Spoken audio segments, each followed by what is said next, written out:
તમારે અમુક વસ્તુને જોવા માટે અમુક અંતર બહુ જરૂરી છે. બહુ દૂર હોય તોય ન દેખાય અને બહુ નજીક હોય તોય ન દેખાય. ચોપડી ખોલું છું, તમને કોઈને દેખાય છે આમાં કયું ગીત છે? પણ આની આ ચોપડી તમારી પાસે આમ આવી જાય તો દેખાય. આમ આવી જાય તો સમીપ સંતાપ છે જાજા, મજા છે દૂર રહેવામાં. પ્રામાણિક ડિસ્ટન્સ હોય ને એની મજા બહુ છે. ન કોઈ નજીક હોય, ન કોઈ દૂર હોય, ન કોઈ આપણું હોય, ન કોઈ પરાયું હોય.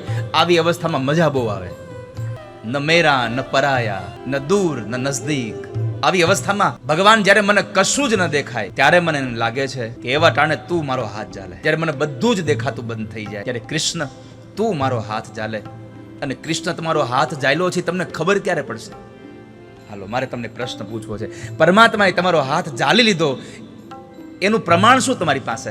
દુનિયા ઉથલ પાથલ થઈ જાય, તમારી જિંદગીમાં તમે ધાર્યા ન હોય એવા વિકટ સ્થિતિ આવી જાય, બહારનું બધું જ વાતાવરણ ભયભીત થઈ જાય, અને છતાં તમારા હૃદયની અંદર એક પીસફુલ જગ્યામાં કોઈ પણ જાતની જરાય પણ આમ નાની એવી પણ આહટ ન આવે, ત્યારે સમજવું કૃષ્ણએ મારો હાથ ચાલ્યો છે. મને ખબર છે કૃષ્ણએ મારો હાથ ચાલી રાખ્યો છે.